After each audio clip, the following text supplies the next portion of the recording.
আমি engineer Sakhawat Hossain, biomedical engineer, মাউন্টেরা hospital.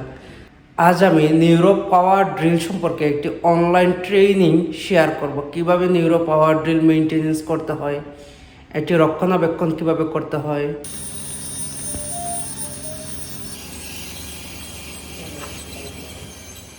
Use the neurodrill to perform a craniotomy, which involves removing a portion of the skull to access the brain.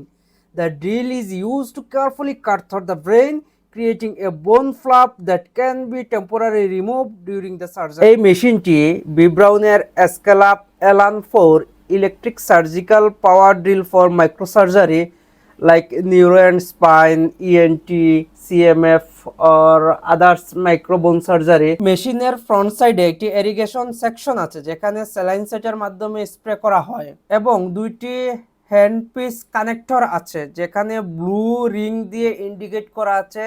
একটি foot switch connector আছে যেখানে yellow ring দিয়ে indicate করা আছে।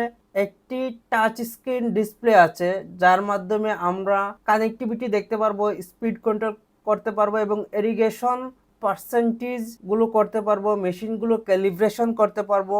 আমরা যখন হ্যান্ড পিস কেবলটি সিস্টেমের সাথে কানেক্ট করব তখন অবশ্যই কালার কোড, ইন্ডিকেটর এবং গ্রুপ এই তিনটি যদি আমরা সঠিকভাবে না মিলাই তাহলে দেখা যাবে আমার কেবলের যে মেল অর ফিমেল কানেক্টরটি আছে ওইটা ড্যামেজ হয়ে যাবে এবং পরবর্তীতে ওই কেবলটি অর মেশিনের সিস্টেম যে অংশটি আছে ওইটি রিপ্লেস করা লাগতে পারে। তাই আমরা তিনটি জিনিস অবশ্যই খেয়াল রাখব: কালার কোড, গ্রুপিং এবং ইন্ডিকেটর। এই তিনটা দেখে আমরা কানেক্ট করব। দুইটি হ্যান্ড সুইচ এর জন্য সকেট আছে যেটি আমরা একসাথে দুইটি অপারেট করতে পারবো না, যে কোনো একটি অপারেট করে রাখতে পারবো।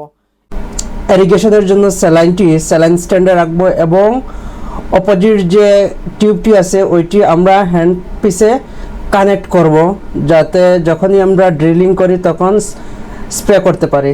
ডিসপ্লেতে আমরা ইরিগেশন কতটুকু স্পিডে হবে ওইটি পার্সেন্টেজ সেট করতে পারবো এবং ওই পার্সেন্টেজ সেট করে তারপরে আমরা ড্রিলিং শুরু করব।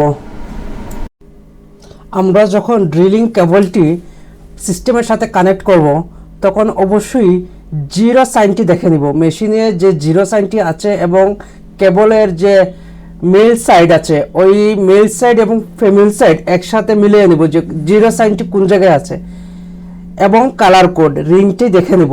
রিং অনুযায়ী আমরা কানেক্ট করব। একসাথে দুইটি হ্যান্ড পিস অপারেশন করতে পারবে না, কিন্তু দুইটি আমরা কানেক্ট করে রাখতে পারবো। আমরা যদি সঠিকভাবে কানেক্ট না করি তাহলে কেবল বা মেশিনের যে মেল ফিমেল সকেটটি আছে সেটি ড্যামেজ হয়ে যাবে এবং পরবর্তীতে কেবল রিপ্লেস করা লাগবে, নতুনভাবে পারচেস করা লাগবে। যখন মোটর কেবলের সাথে আমি হ্যান্ড পিসটি কানেক্ট করব তখন খেয়াল রাখবো যে লক সিস্টেমটি স্ট্রেট অবস্থায় আছে কিনা।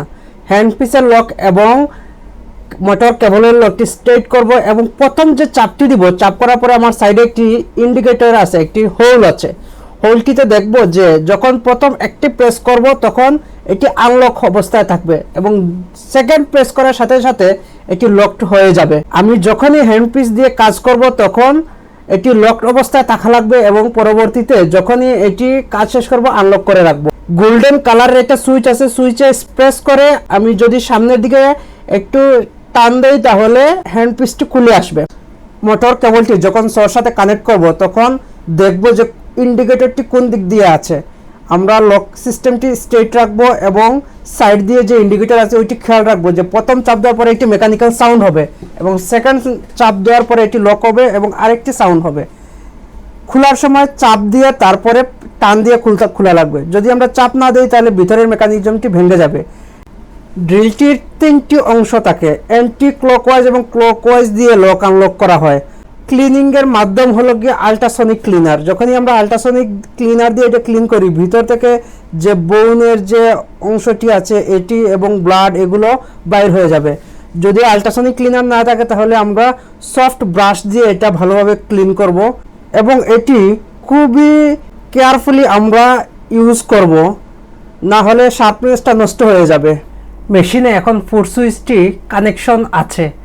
আমরা যখন ফুট সুইচের কেবলটি ডিসকানেক্ট করব তখন ক্রস চিহ্ন চলে আসবে এবং পুনরায় যখন কানেক্ট করব, কানেক্ট করার পরে একটি ইয়েস চিহ্ন আসবে।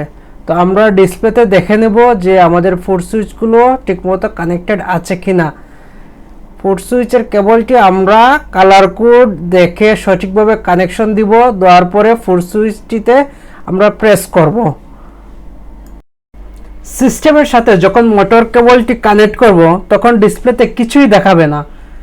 পরবর্তীতে আমরা যখন মোটর কেবলের অপোজিট সাইডে আমি হ্যান্ডপিস এবং কাটিং বার লাগাবো তখন ডিসপ্লেতে আরপিএম আসবে এবং কানেক্টেড দেখাবে।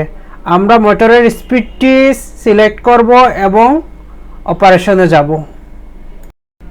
ফুট সুইচের পাশাপাশি আমরা ডিসপ্লে থেকে মোটরের রোটেশন চেঞ্জ করতে পারবো, আরপিএম চেঞ্জ করতে পারবো। মেশিনে আরপিএম ৮০,০০০ পর্যন্ত সিলেক্ট করা যাবে।